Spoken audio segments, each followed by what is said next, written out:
Today, I'm going to be talking about what you should do when selling your home during a divorce. Now, if it's amicable, both sides are talking, coming to agreement, selling the home is just like selling a home regularly. However, unfortunately, a lot of divorces aren't amicable. The husband and wife are in conflict, and trying to sell a home can be an absolute nightmare, especially if one of them is trying to sabotage the deal, which often happens. So today, I'm going to explain the best ways to go about selling a home during a divorce. And during this video, I'm going to answer some of the main questions I always get asked. Is it better to sell the home after the divorce, or can I sell during the divorce? What if my partner doesn't agree with selling? Is it in my best interest to hold on to the home? Should I employ the realtor that my attorney recommends? And can I buy a new home while I'm still finalizing my divorce? I have to live somewhere. All these questions are going to be answered today, so stay tuned. I'm Matt Tilley, the British bloke. I'm a realtor in LA County. And if you are going through a divorce or have any questions or need a realtor to help you sell your home that is very confident talking to two separate parties that might not be talking to each other, give me a call. I'm always happy to help. Hope to hear from you. And in case you're thinking, well, I know you've sold homes for people going through a divorce, but what makes you an authority? I've been through a divorce. I bought my wife out of the house. I kept the house. I had the attorneys. So I know the process. I know what you're going through. And I've been there from start to finish. So I really feel I can answer questions, talk to you about the process. I've been through it, and I think that helps. Obviously, I'm not an attorney. I'm going to come at this as a realtor. And usually the main question I get asked right off the bat, is it best to sell before the divorce, during the divorce, or after the divorce? And quite frankly, there's no real rule of thumb. It's whatever works best for you and your partner. But I would 100% get an attorney involved before you even start the process, especially if it's not amicable. And to be honest, even if it is amicable, when money is involved during a divorce, no matter how friendly you are, it can turn ugly. So number one advice, get an attorney before you do anything when it comes to selling the home. A really important thing I'd like to state right off the bat, don't overestimate the amount of money you think you're going to get from the sale of your home. If you're selling your home and it's $1.2 million, don't think you're getting 600 grand. You've got to pay off the mortgage. You've got closing costs. You might have tax on the increase of the value of the home that has to go to Uncle Sam. So always underestimate what you're going to get. If you get more, great. But you don't want to think that you can afford this other house, and eventually once you get that check in the bank from the sale of your home and it's not what you think, and you're devastated in a very, very stressful time always. So number one thing, be very conservative when working out what you're going to get. For example, let's crunch some numbers on a home that you sell for $1.2 million and maybe you have a $400,000 mortgage on it. Say you bought the home 20 years ago for 400 grand, but over the years you've refinanced, you've done a bit of work to the home, maybe you put your kids through college, paid off some debt, and right now you have a $400,000 mortgage. So you sell the home for 1.2 million and you pay off the $400,000 mortgage. Now you have $800,000. If you're married and you file jointly for that year, you get a tax exemption up to $500,000. But don't forget, your closing costs, commissions, title, escrow is probably going to be around 60 grand. So now you're down to 740. Say over the years you spent $100,000 upgrading the kitchen, the bathroom. Now you're down to $640,000, okay? You have to pay tax on anything over 500 grand. So you have to pay about 20-25%, talk to your attorney, talk to your accountant, on 140 grand. So what is that? We're looking at about $35,000. So after closing costs, paying tax, in this example, you're going to be walking away with about $350,000 each. So like I said, if you've got a $1.2 million home, don't think you're walking with 600 grand. As you see in this example, you're walking with $350,000.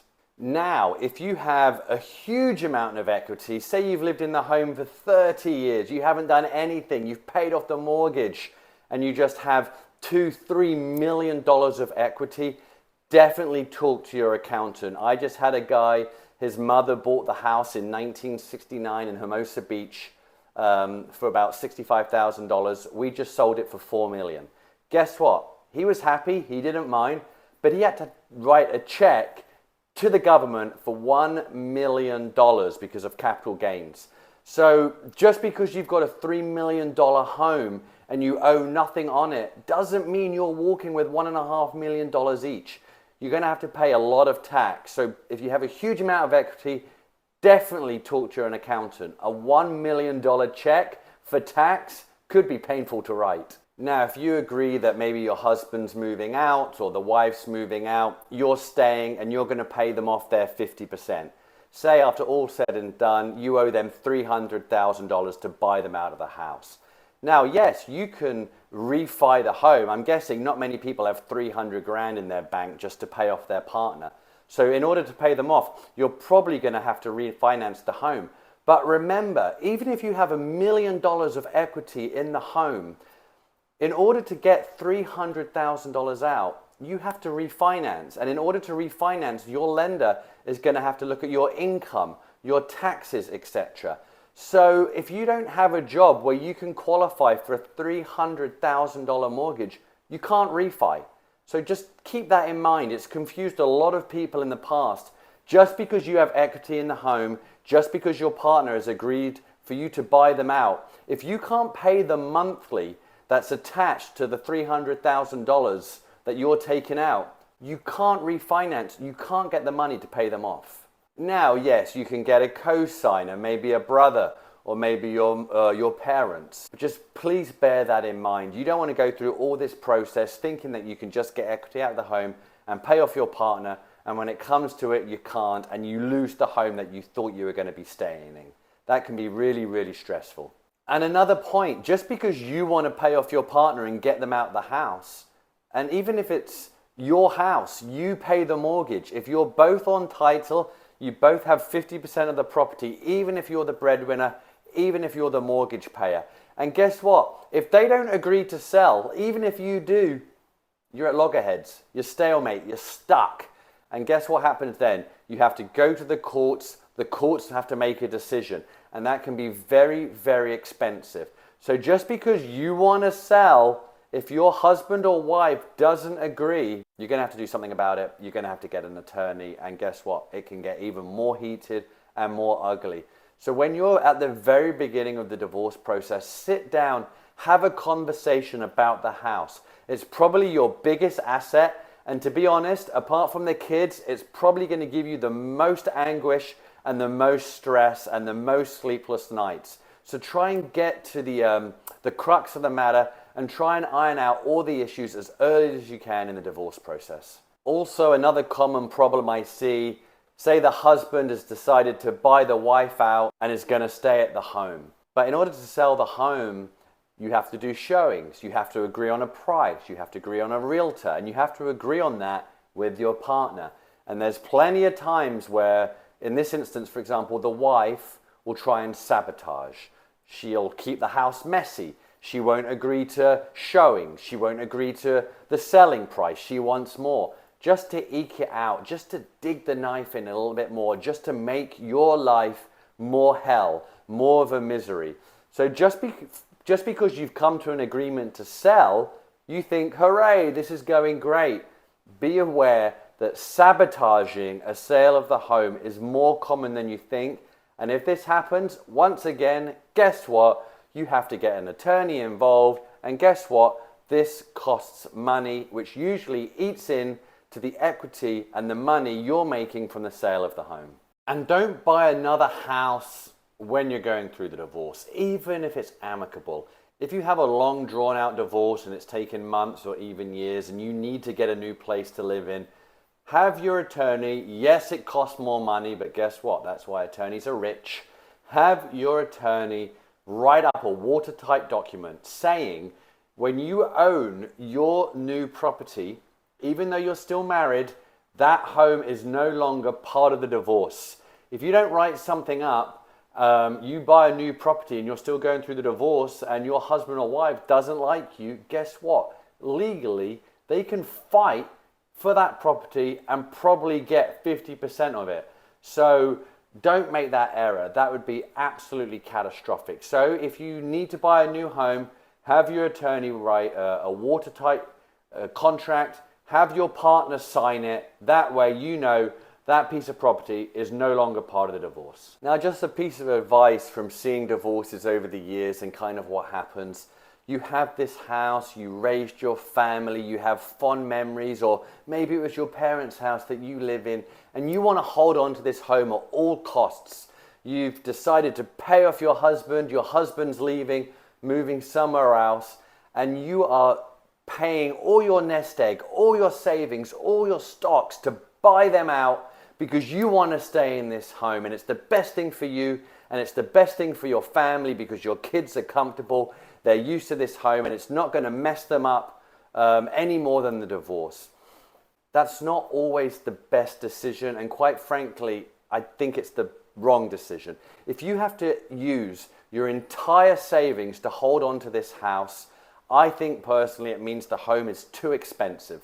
So no matter how much you want to hold on to this house, if you can't just pay them off for maybe refinancing, taking out a little bit of equity, if you have to use all your life savings, your 401k that you've saved up over the last 10, 20, 40 years, I think it's a bad decision. And I think if that's the case, you should sell, you get your money, your partner gets their money, and you move on. And just so you have some context, during divorces, about 61% of divorces end up with the home being sold. About 39% of the time, either the husband or wife holds on to it. So as you can see, the majority of divorces, the house is sold.